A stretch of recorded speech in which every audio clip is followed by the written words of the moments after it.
Hi there and welcome to this week's episode of Money Moves with Debt Rescue, the channel where we help you move your money in the right direction.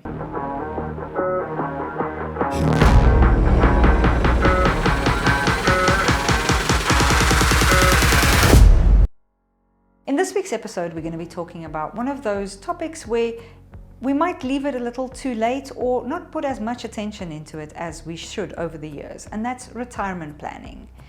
As we know, we might not have the greatest savings culture, and planning for retirement is probably one of the things we should start doing sooner rather than later.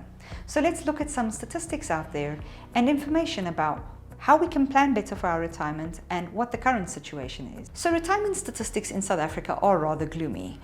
Around 90% of retirees cannot afford the same lifestyle that they enjoyed before retirement.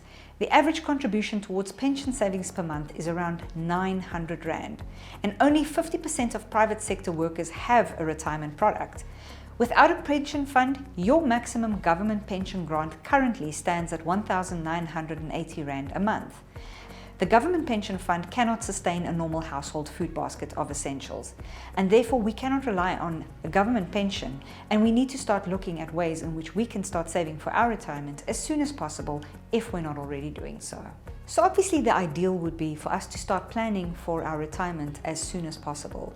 We'd like to at least maintain something similar to the lifestyle we live whilst we are employed to a certain degree, and to do that we need to start that planning as quickly as possible. There are three main products to look at if you want to start looking into retirement and how to save for it. You get retirement annuity, a pension fund, and a provident fund.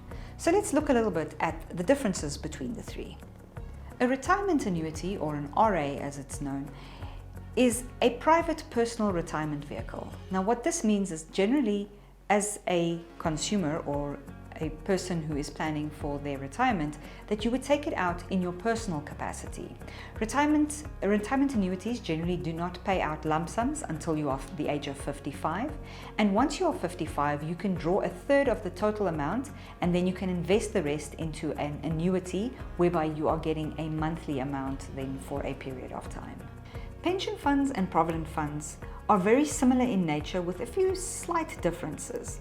A pension fund is a fund where it receives frequent contributions, usually monthly, from you and your employer. Hence, your employer would have to have a fund for you to belong to. And when you retire, you can access up to 1/3 of the saving or benefit in cash, and the remaining 2/3 must be used to purchase an income annuity. Provident funds work very similarly, but prior to the 1st of March 2021, it was slightly different in the way that if you resigned or retired, you could take the entire sum as cash, which obviously would then be taxed at that point, and you wouldn't need to purchase an annuity.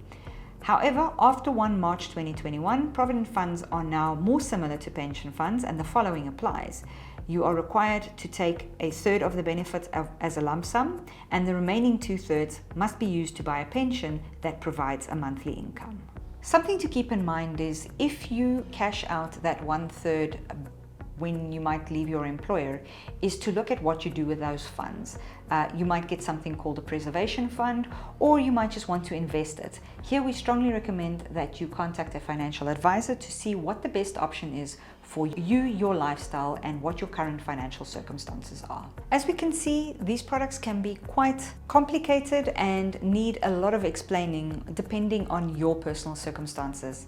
It's worth doing your research, definitely looking at possibly getting a financial advisor to look at what your specific requirements are, where you are in life, what you are able to afford, and what you're going to require by the time that you reach retirement age, to find something that suits you.